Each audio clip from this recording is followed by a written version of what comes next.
গত বছর রিয়াল মাদ্রিদে যোগ দিয়েছে ফ্রাঙ্কো মাস্তান্তুয়ানো। তুমুল সাড়া ফেলে ইউরোপের প্রভাবশালী ক্লাবে যোগ দেওয়া 18 বছর বয়সী এই আর্জেন্টাইনকে নিয়ে মাতামাতিও হয়েছে অনেক। তাকে রিয়াল মাদ্রিদে আনহেল দি মারিয়ার উত্তরসূরি হিসেবেও বিবেচনা করা হয়। তবে দি মারিয়া রিয়াল মাদ্রিদে তার উত্তরসূরি হিসেবে বেছে নিয়েছেন আরেকজন আর্জেন্টাইনকে।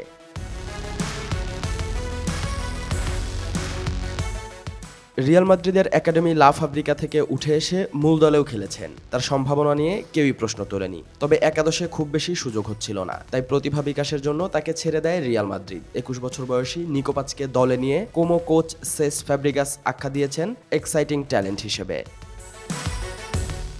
রিয়াল ছেড়ে ইতালিয়ান লিগে পাড়ি জমিয়ে আগুনে ফর্মে আছেন 21 বছর বয়সী নিকো। অল্প কয়েকদিনেই দলটির সবচেয়ে বড় তারকা হয়ে উঠেছেন এই আর্জেন্টাইন তরুণ। চলতি মৌসুমে কোমর হয়ে 15 গোলে অবদান রেখেছেন। একজন মিডফিল্ডারের এমন পারফরমেন্স তো হেলায় ফেলে দেয়ার না।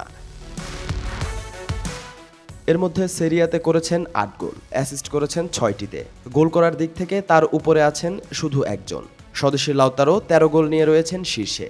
আর দ্বিতীয় স্থানে থাকা নিকো পাজের সমান 8 গোল করেছেন আরও 3 জন। তাদের কেউই আবার এই আর্জেন্টাইন তরুণের সমান অ্যাসিস্ট করতে পারেননি।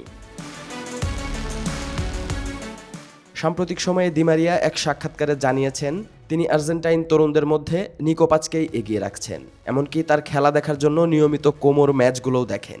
রিয়ালে তাকেই নিজের উত্তরসূরি হিসেবে ভাবেন দি মারিয়া। এছাড়া আর্জেন্টিনার ভবিষ্যৎ নিকো পাচের মধ্যেই খুঁজে পান তিনি। তবে মাস্তান্তুয়ানোকেও ফেলে দেননি। তার প্রতিভার সুনাম করেছেন এই আর্জেন্টাইন কিংবদন্তি।